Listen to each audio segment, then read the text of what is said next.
పొడి పొడిగా వస్తుంది. అందుకని ఇప్పుడైతే ఒక చిన్న కప్పుడు పెరుగు తీసుకొని దాన్ని బీట్ చేసి పక్కన పెట్టుకోవాలి. ఇప్పుడైతే పెరుగులో కూడా ఉప్పు, కారం, పసుపు, ధనియాల పొడి, గరం మసాలా, బిర్యానీ మసాలా వేసుకొని బాగా కలిపి పక్కన పెట్టుకోవాలి. ఇప్పుడైతే మనం ఏ గిన్నెలో దమ్ పెట్టుకోవాలనుకుంటున్నామో ఆ గిన్నె పెట్టేసి అందులో ఇందాక చికెన్ ఫ్రై చేసిన ఆయిల్ వేసి పచ్చిమిర్చి, కొన్ని బిర్యానీ స్పైసెస్ వేయాలి. ఆ తర్వాత ఇందాక కలిపి పెట్టుకున్న పెరుగు, ఫ్రైడ్ ఆనియన్స్, కొత్తిమీర వేసి బాగా మిక్స్ చేయాలి.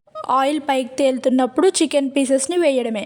నేనైతే అన్ని పీసెస్ని పెట్టట్లేదు, కొన్ని పీసెస్ అయితే సైడ్కి పెట్టుకుంటున్నా. చికెన్ పీసెస్ అయితే బిర్యానీలోకే కాదు నార్మల్గా తిన్నా కూడా చాలా బాగున్నాయి, అలా కూడా తినేయొచ్చు. చికెన్ పీసెస్ వేసిన తర్వాత ఫ్రైడ్ ఆనియన్స్, కొత్తిమీర వేయాలి. తర్వాత 70-80% కుక్ చేసిన రైస్ని వేసేయడమే. రైస్ వేసిన తర్వాత కొంచెం ఫ్రైడ్ ఆనియన్స్, కొత్తిమీర, చికెన్ పీసెస్ వేయాలి. మళ్ళీ ఒకసారి చికెన్ పైన ఫ్రైడ్ ఆనియన్స్ వేసి కొంచెం ఆయిల్, నెయ్యి, కొంచెం బిర్యానీ మసాలా వేయాలి. అన్నట్టు మర్చిపోయా, ఈ ప్రాసెస్ అంతా సిమ్లో పెట్టే చేయాలి. ఇప్పుడైతే బిర్యానీ దమ్కి పెట్టేయాలి. బిర్యానీ దమ్కి పెట్టినప్పుడు అడుగంటుతుందని డిసప్పాయింట్ అయ్యే వాళ్ళకి ఒక 3 టిప్స్ చెప్తాను.